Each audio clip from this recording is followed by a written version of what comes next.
প্রাকৃতিক দুর্যোগের ফলে চীনা বাদাম চাষিদের মাথায় হাত। এই চিত্র পূর্ব মেদিনীপুরে এগরা মহকুমা এলাকায়। প্রকৃতির খামখেয়ালিপনায় মাথায় হাত এগরার চীনে বাদাম চাষিদের। বাদাম তোলার সময় হতেই দফায় দফায় বৃষ্টি, যার ফলে চাষিরা পড়েছেন মহাফাপড়ে। দফায় দফায় বৃষ্টি হওয়ার ফলে ব্যাপক ক্ষতি দেখা দিয়েছে চীনে বাদাম চাষে।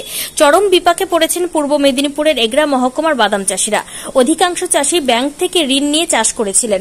এবার বাদামের ফলন কম হওয়ায় চরম দুশ্চিন্তায় পড়েছেন তারা। এগরা মহকুমায় এবার প্রায় ৮,০০০ হেক্টর জমিতে চাষ হয়েছে বাদাম। অধিকাংশ ক্ষেত্রেই বাদামের ফলন কমেছে। ফলে তাদের আশঙ্কা বাদামের দাম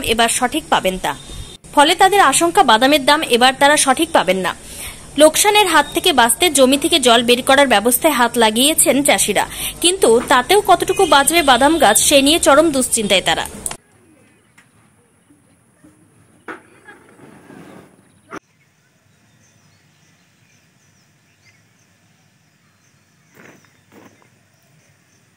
ক্ষতি প্রায় হাফ ক্ষতি হচ্ছে। মানে কি সমস্যা? সমস্যা মাল সব গজা হয়েছে যে, আর মাল সব নষ্ট হয়েছে, আর উপরান্তে প্রচুর টাকা খরচ হয়েছে। মানে বিঘা পিটতে গুছাতে 15-16 হাজার টাকা গেছে। তারপরে ওষুধ হ্যান ত্যান সার্ভিসে 30-40 হাজার টাকা, এইদিকে মোট 50-60 হাজার টাকা খরচ হয়েছে। কিন্তু এখন বাদামের দাম নেই।